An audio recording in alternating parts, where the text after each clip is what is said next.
everybody. Welcome back to the How to Podcast series, where I bring on great podcasters and people that I meet in the podcasting space. Eric and I have met through Mike's Podcast Club.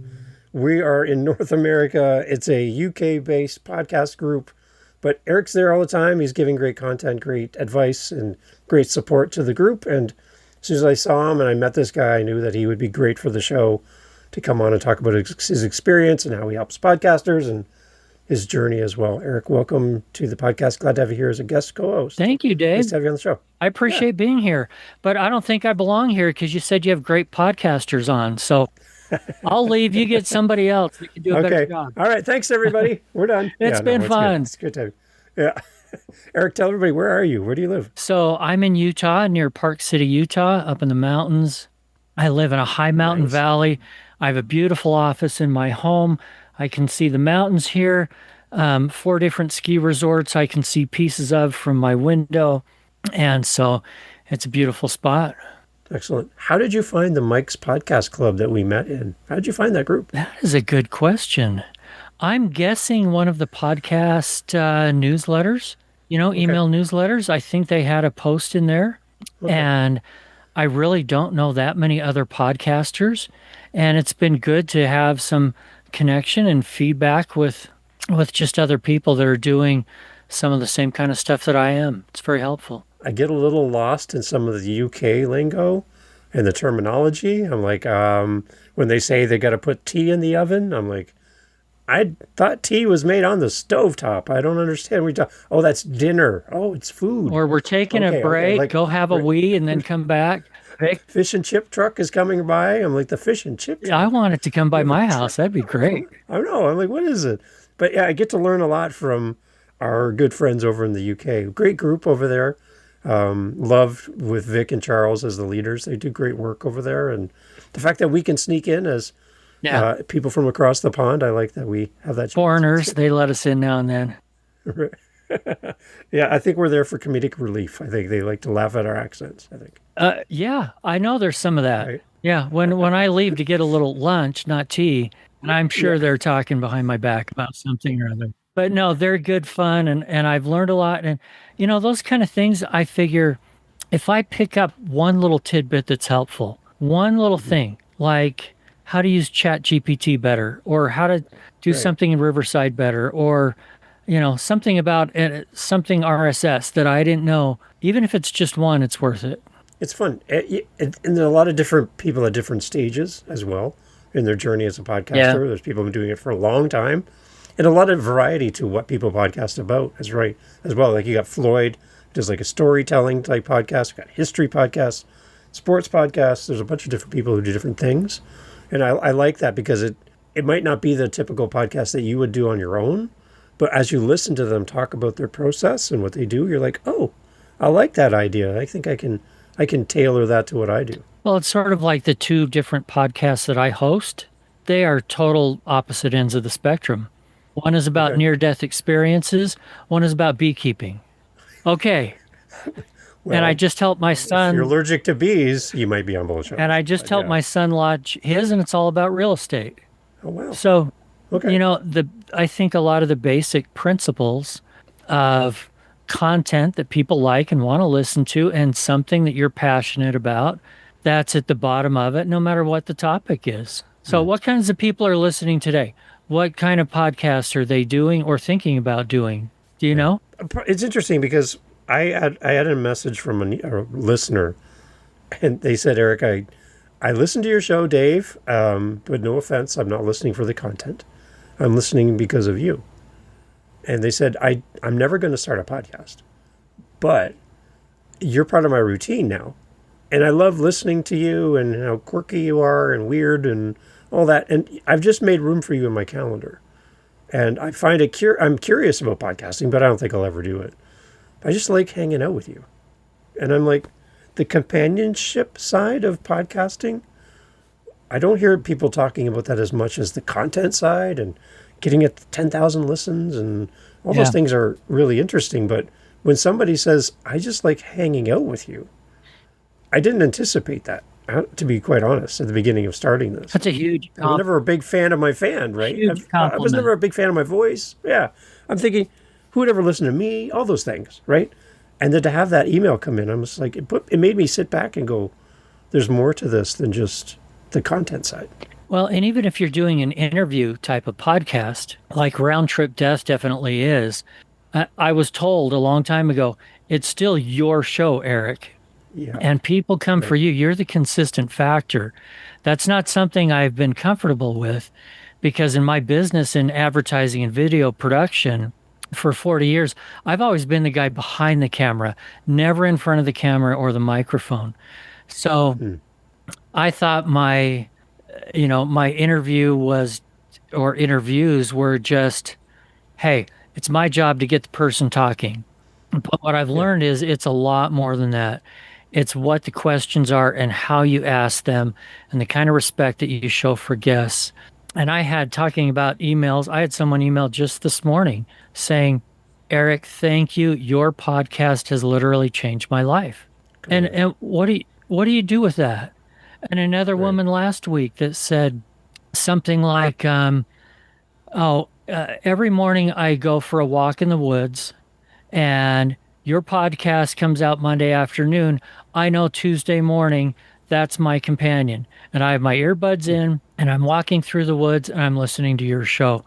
And those are just huge compliments that are worth so much more than, the thousands of downloads and stuff like that. So what keeps you podcasting, Eric? That. Yeah. And that's it. Eh? And frankly, some of it I do for money too, but I don't recommend anybody gets into it for that. Mm-hmm. So it's interesting, right? It becomes it's hard to determine what your motivation is going to be when you start a podcast, right? Maybe it's just you really want to talk about the subject, you really want to get into the, creating this show. But then when people start showing up and staying with you, it's this really cool moment that you're like, you have your own little town. You're like the mayor of a town. And kind of a responsibility, too. At least I feel that.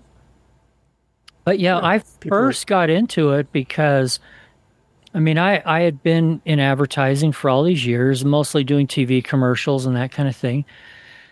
And podcasting has been around as a medium for quite a long time, roughly 20 years. But it's really just the last 4 to 5 years that the audiences have gotten big enough that advertisers have to take it seriously as a medium.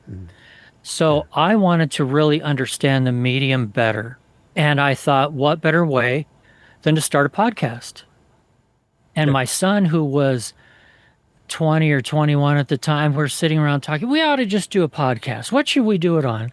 And I had a topic I'd been interested in for many, many years, which is near-death experiences.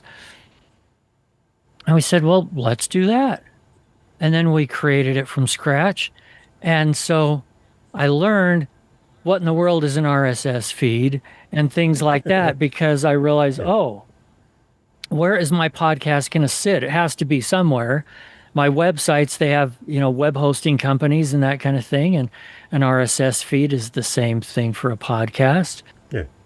And we learned as we went, and this thing grew, and we're just into it a little over 3 years now, but it has been such a great journey.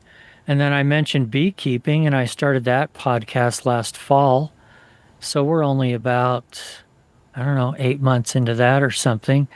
Nice. But that one was actually designed not only as something I love, because I'm a hobby beekeeper, but I wanted this to be part of my business. And so I found sponsors prior to even launching it.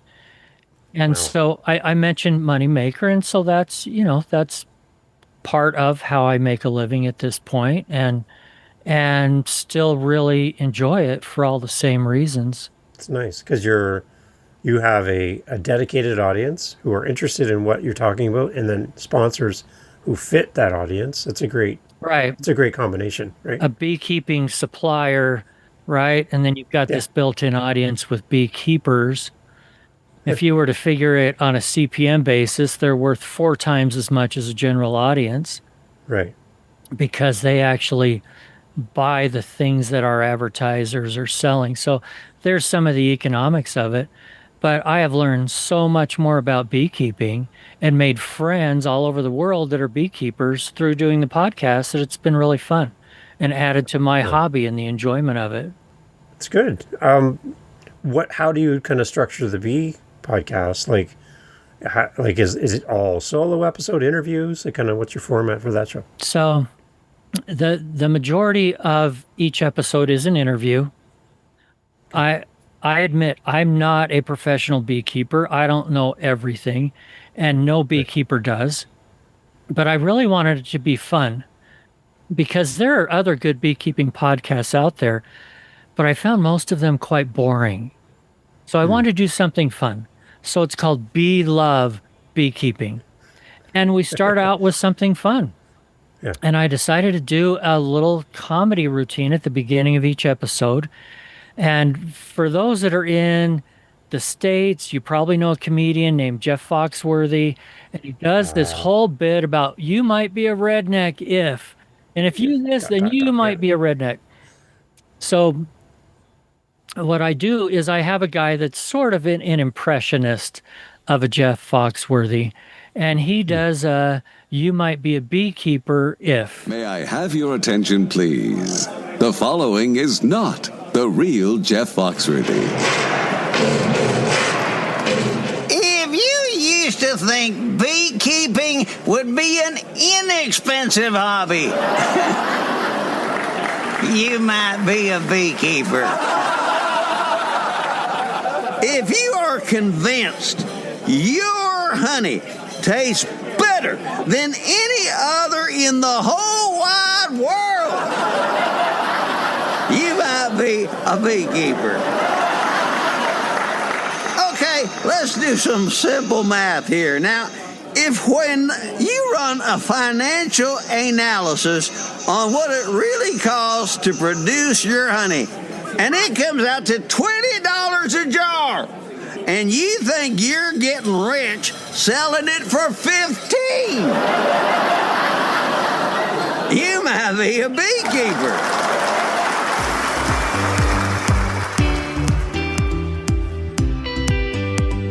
And so we start off with about a minute of just fun stuff like that. And then I deliver solo some either beekeeping news from around the world or wild and crazy beekeeping stories or just some kind of fun, new tips and things like that. Then we have a guest. Then we have a conclusion. And that's it. Works good. We try to keep it to about 35 to 40 minutes. I like that. That's a great idea for an intro as well, too. Did I hook people in right away? I think so. Yeah. Any feedback from the listeners? Oh, yeah, they like it a lot. Yeah. And I've even asked listeners, hey, we need new content on this. Send me your you might be a beekeeper jokes. And we get a few of those trickle in here and there. The hard Sounds part. like swag and all kinds of stuff you can do. We're getting there. Right? Yes. The hard part is the intent from the beginning was to start it as an audio-only podcast and eventually go to video. Okay. YouTube is huge. It just is. It's a fact of life. Whether you want to call things on their podcasts or not, I don't care. We're all creating content of some sort. Yeah. And people are consuming content, whether they're just listening or watching or whatever. Yeah. So the hard part was taking that Jeff Foxworthy bit into video. And I'm sure none of our listeners are listening here too, but if they were, they would find out our episode that comes out this Thursday of Love Beekeeping is going to have what we have come up with for video. We're going to video. This is our very first week to be all video as well as the audio. And so you know how these AI created memes with babies are kind of the rage right now, and you'll have a baby Trump and a baby Hillary Clinton, and they're telling jokes and they're laughing. Yeah. We did that same thing with Jeff Foxworthy. So I've been learning a lot about AI animation creation the last few weeks. So that's how we're going to do our Jeff Foxworthy opener. Okay. So hopefully people like it. We'll see. We'll have links for everyone to go check it out. That's great. Are you posting it then on YouTube then? That'll be on YouTube, and then the audio version will be on all the regular platforms. So you're kind of doing more work than normal that you would do on editing and posting and all that, right? Yep. Okay. Welcome to podcasting. Right. Have you kind of been hesitant about video in the past? I was in the beginning, but we've had Round Trip Death on YouTube with video for about a year now. Okay. And it is more work, but you can open up a huge audience there. Yeah. You know, I mean, at first it's like 10 views and 20 views, but then when you see numbers like 100,000 views, Wow. and it surpasses your audio downloads, you go, okay, we have to take this seriously now. But coming up in a career where I made TV commercials, and we would spend weeks and tens of thousands of dollars creating a 30-second commercial, to do YouTube quality on a 45-minute podcast, you have to change your whole mindset. You can't be a perfectionist. It's okay to have jump cuts all over the place. And people on YouTube don't care. They're used to that. They're fine with it. Yeah. So just so it's, you know, so it still has some kind of feel of professionalism. It's a great way to build your podcast audience. With somebody with your video background, video makes sense because you have the skill set.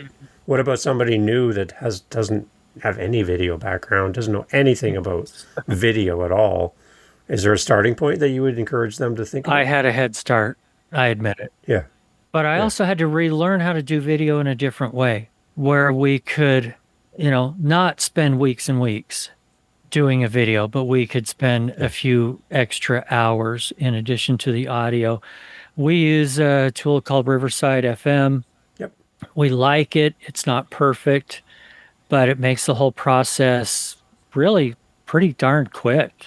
Nice. So, I don't know. There you go. Who do you use?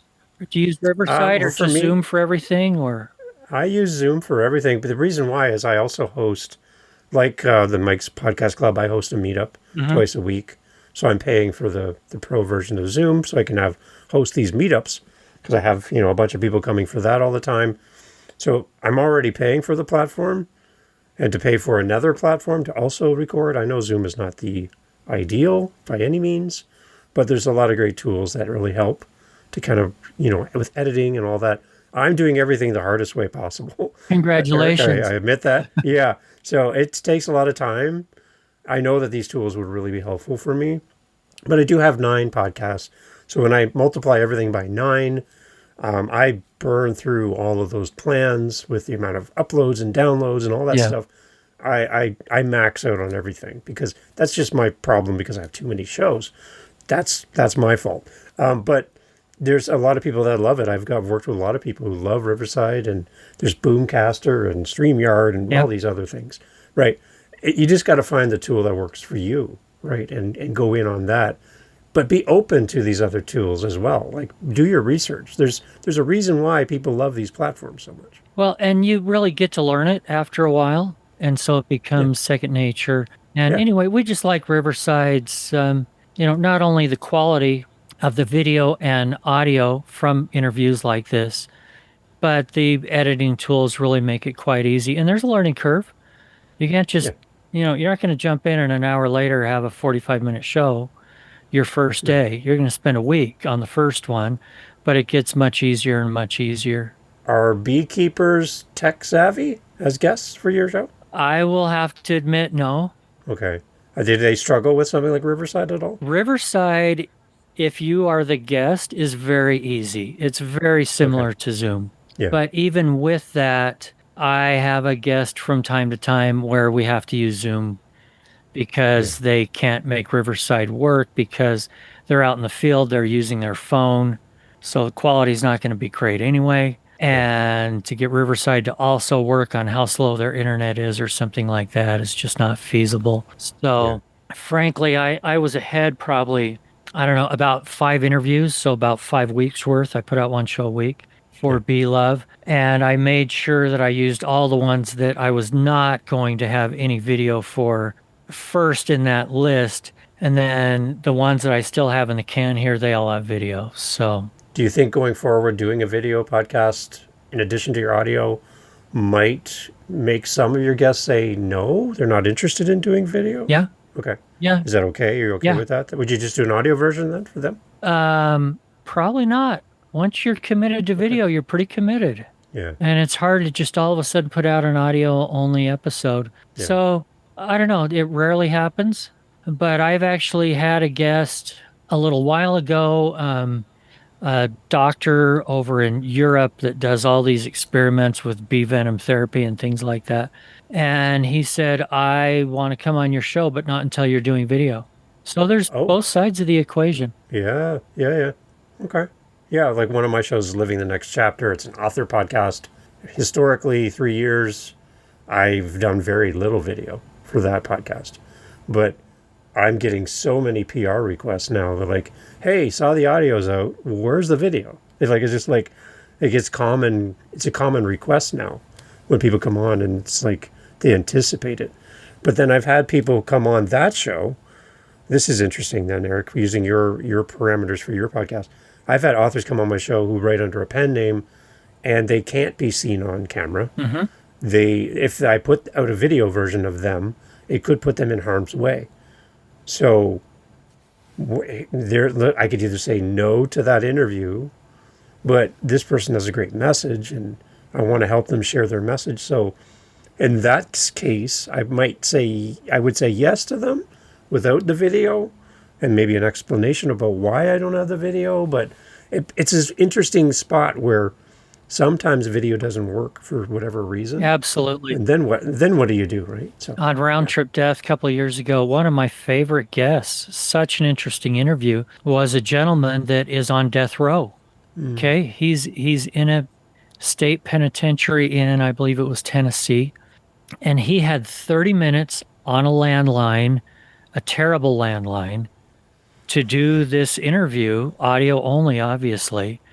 And so I wouldn't have been able to do that at all if I had insisted on video for it.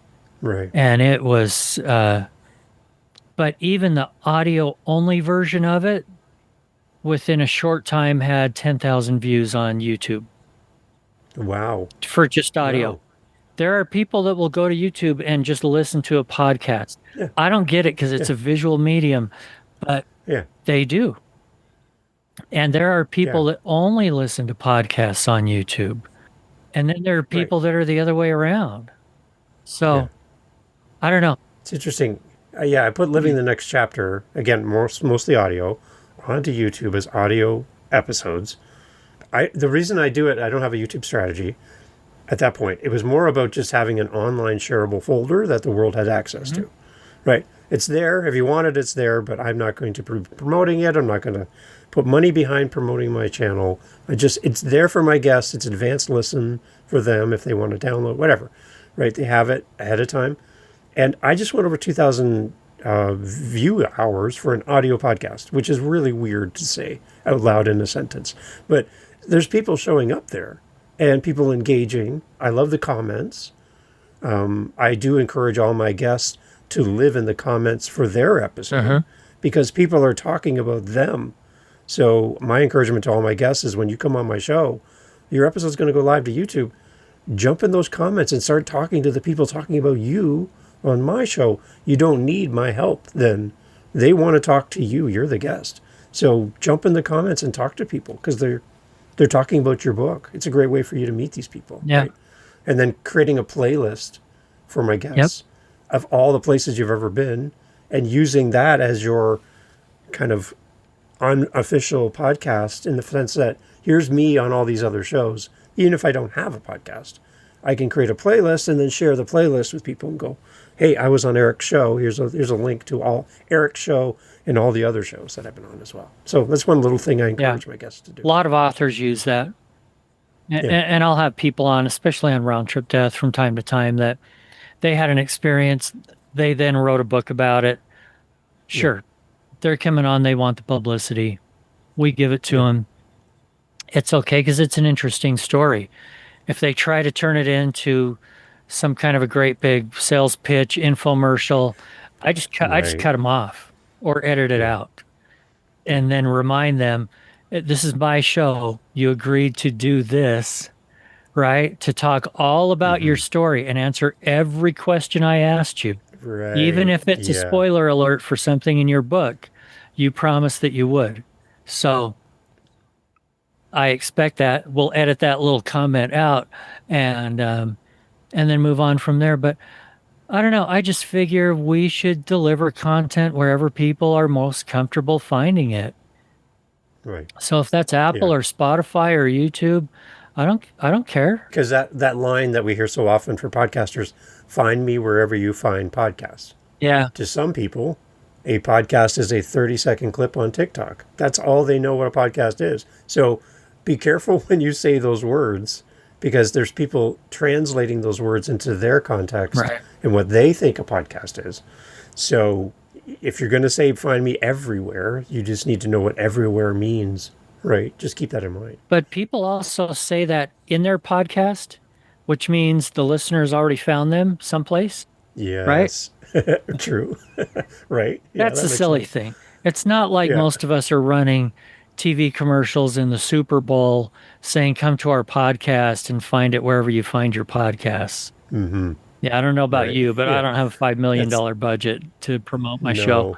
It's like the radio when you're listening to the radio and they're like, yeah, this is 105.3. And you're like, I know, I'm listening to you. I can see it on my radio. I know I'm on 105.3. Yeah, but that's And they keep reminding you. that's right? You're federally like, mandated. I don't know how it is in Canada, but in the States, the FCC makes you do that. So Right. There you go. anyway, what else is up Yeah. new with you and your podcasts? Just meeting great people. It's interesting. My author podcast, I had a federal judge from Virginia on my show Interesting. to talk about his book. He joined me from his office at the courthouse in his chambers, and I interviewed him. And I'm like, okay, before we hit record, how do I approach the bench? Like, what do I do here? Are you going to judge me here? Are you judging me right now? He's just laughing. He's having a great time, right? But I'm like, what can we not talk about? He's like, we're fine. He said, I'm sure we'll be fine. And I'm like, okay. So, but yeah, it's just crazy who you get to meet, right? I love that Adam part of it. Nimoy, right? Adam Nimoy on my show. His dad is Leonard Nimoy Uh-huh. from Star Trek, right? And to have this time with his son and talk about his dad and growing up in Hollywood and all that stuff. Just like how beyond a podcast, there is no way this gentleman is going to answer any of my emails or my phone calls. He's not going to respond to me at all. But add the podcast in there. Yeah. Sure, I'll come on. And it's just like, I can't believe I have time with you. It's the coolest thing. The people you meet by having a podcast is just outstanding. And I feel like they become friends. We Right. have a talk like this face to face online, and I feel like we become friends. I always do pre-interviews too. Yeah. So we develop a little bit of a relationship there. When you have 9 podcasts, I don't know how you could ever do that, but I do that at least 90% of the time with my guests is we meet either on Zoom or on the phone first, and we'll talk for 10 or 15 or 20 minutes. It also gives me kind of an outline. I don't pre-write questions, but I do have a little bit of an outline that I try to go with. And as you know, when you meet so many different people, sometimes you forget that person's story. So, I take a lot of notes in that pre-interview. And so I just feel better prepared that way. I can tell if I listen back to some of my episodes, if there's not a pre-interview, I can tell. And I'm not saying this in any way to give you a hard time, Dave. It's just what works for me. And everybody has to figure out what works for them. And for me, the relationship is a big deal. And I'm asking people to open up and talk about things that are not easy to talk about.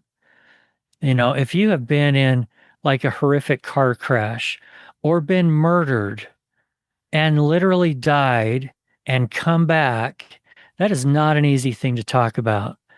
And a lot of people on my show on Round Trip Death, it's the first time they've ever talked about it publicly. And so having that little bit of relationship is really important because they need to trust me. And the one thing too, they're like, how did that show start then? Where was the idea to even start that show? Well, that's the one that I told you about that my son and I did 3 years ago, Yeah. where we're like, let's do a podcast now, let's pick a topic. And near-death experiences was something I had been interested in for a long, long time, read a lot of books on the topic. So for me, it was a natural interest that has been expounded 100-fold, obviously, since starting the podcast. And they have international groups that are studying near-death experiences and things. And I've become involved in all of those and go to their conferences. And if somebody wants to start a podcast, one of my first pieces of advice is always make sure it's something you're passionate about, because you need to jump in with both feet. You will run out of ideas and content pretty quickly if it's not something you're passionate about, right? So to pick a trendy topic that you really have no curiosity about, sure, you can create a podcast, but the long-term showing up for it and having passion for it and enthusiasm to talk about this topic, that's going to wane over time for some people. I just love the idea that you're having these conversations that are kind of taboo, I guess, for some people to have these kind of things, but I'm sure your audience leans in pretty heavily when they see those episode titles and go, wait, what? Yeah, they do. I want to know more about that. And people not interested in the topic, they don't jump on. It's okay. Yeah. There's a million other podcasts out there. Same with beekeeping. If you're not interested in it, you're not going to jump on a beekeeping podcast. Yeah. But near-death experiences, we talk about some things that generally people don't talk about, like God and heaven and hell and things like that. I keep it completely non-denominational and non-judgmental and stuff, which the audience appreciates. But still, you're going to have people in your audience that disagree with things. That's okay if you treat it the right way. Where's a good starting point for a listener for that podcast? Where would you send them as a first time, hey, start here? Either the most recent one or one of my very favorites is episode 301 and 302. Or 300 and 301, I forget. I think it's 301 and 302. Yeah. It's a 2-part episode, and it's one of the most spectacular because this is a guy who was literally dead for, we don't know the exact time, but it was somewhere between 45 minutes and an hour and a half. Wow. And he was actually, long story, but by the time the paramedics got to him, he was dead. He was gone. They came, they pronounced him dead. They did their paperwork. They put him in a body bag, zipped it up. They were on their way to the city morgue. Well, you better just hear the podcast to get the rest. But I like how you did that, by the way, Eric. Good job. I hadn't planned that. Really? Anyway, but it's too long of a story for me to tell the whole thing is the only reason I'm not. Really? But it's a spectacular story, and how this guy came back and the things that he saw and experienced on the other side, and then eventually finding out who his guide was and things like that. It just are fascinating. And some of the stories that, they're not all as exciting as that. Some people just get a little glimpse at what's on the other side, or they just leave their body and see the paramedics working on them, and then they get revived and they're back in. They haven't gone to any kind of heavenly place or anything. I think they're all interesting, and I get comments on all of them, and some that I think aren't as interesting, and somebody will comment, oh, that's exactly what I needed today. I had an experience like that. Or I lost my son 6 months ago, and this is just what I needed to hear to get some comfort today. So would you say that's kind of the underlying idea behind the show, is to offer comfort and companionship for people who are hurting and grieving, and that the show helps in that way? The one word that it's all about is hope. We deliver a message of hope. Nice. No matter what your religious beliefs are, or no religious beliefs at all, just having hope that there is something after this life is over for us and our loved ones, and that there is a loving being on the other side that is a wonderful place to go to. That's what it's all about. This is a rough world. And sometimes just getting through a day is tough. And having a little message of hope, especially if we're grieving, but you don't have to be grieving to enjoy the stories and get something from them. See, again, another great reason to have a podcast, to build a community around what you talk about, serve your audience, right? Eric, being that you're on a podcast about podcasting, I'm going to turn the mic over to you. And I want to just your encouragement for someone listening who's either maybe stuck in this information overload loop where they're just learning about podcasting but not starting, and they just don't have the They just don't know what it is that's blocking them from taking action and actually hitting record and getting their journey started. They got all the courses, all the gurus, all the podcasts about podcasting, but they haven't done the thing yet. So your thoughts for them to encourage them in a non-judgmental way, just like, hey, listen, you have enough information to get started. What would you say to that podcaster? What you just said, hit record and get started. Okay. Right? That's actually not hard. To me, the hardest thing is pushing go live the first time. Because now you are vulnerable and you are out there, and people all over the world have a chance to hear what you have to say. And they may love it. They may make fun of you. Who knows what? But to me, that's the harder part. As far as things like production, I mean, I would definitely start with audio only, unless you really are into video or you already have some kind of a YouTube or TikTok following or something. I would start audio, learn the medium there, perfect your craft. Not that we ever do, but get better at what you do, right? Because your first couple episodes aren't going to be great. And that's okay. You can always throw them away later if you want to. Yeah. So I'd say just get started. It's fun. It's rewarding. Have realistic expectations. If you're getting into it just to make money, forget it. Go get a job instead, because you probably will not make money.